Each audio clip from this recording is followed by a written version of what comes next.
I'm Tracy Baxter with the Friday edition of Record Newswatch. Police in the region had their hands full with a pair of accidents, one of them a confirmed fatality.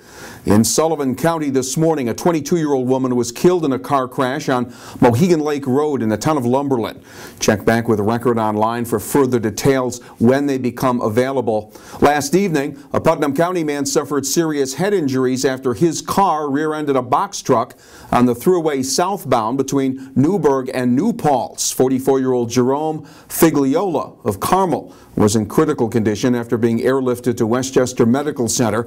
A pickup truck slammed into the car after the initial collision. The Thruway southbound lanes were shut down for about 4 hours.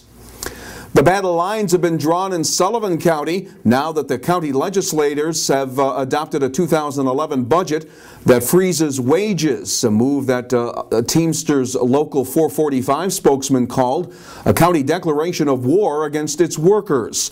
Union members were in line to get a 4% pay raises along with longevity payments.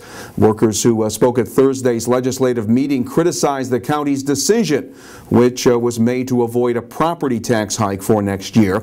Lawmakers say without the wage freeze, employee layoffs would have been the result. The unions, including the Teamsters and Laborers International Local 17, will file grievances and request arbitration hearings.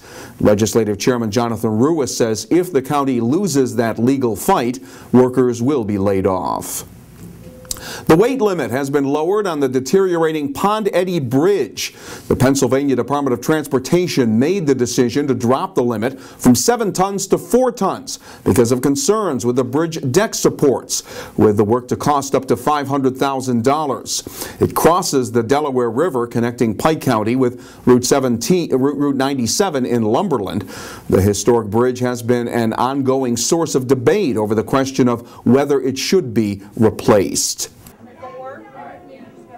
It's the season of gift giving, and people were giving the gift of life Thursday at Assembly of God Church in Port Jervis, and the location for one of a number of blood drives being held by the Red Cross to try to meet the increased need for blood supplies over the holidays. Jane Ross of Milford was among those who answered the call. This is the second time I'm donating, and the last time I donated was September 11th, so I figured let me just come out here and do it again, and I can save a lot of lives.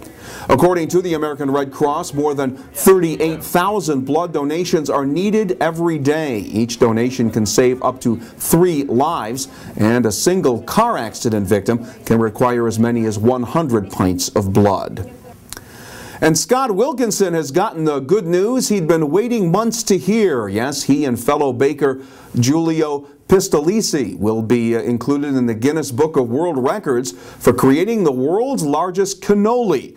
The 123-pound, 7-foot-long Sicilian pastry dessert was baked in the parking lot of Pistolisi's bakery, the Cake Bin, in the town of Newburgh back in August. The men submitted their cannoli data to Guinness, along with eyewitness accounts and video. And then they played the waiting game until the folks at Guinness gave them the official word that, yes, indeed, they have a world record. After it was made, the world-famous cannoli was eaten by those who attended New Windsor's Community Day. Before that, Father Bill Scafidi blessed it, making it a holy cannoli.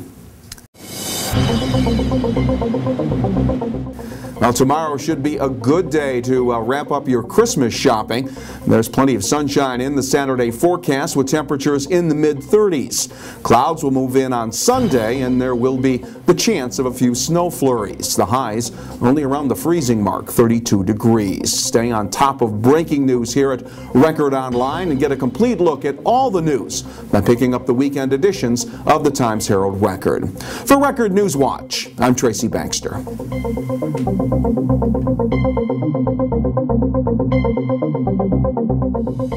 you.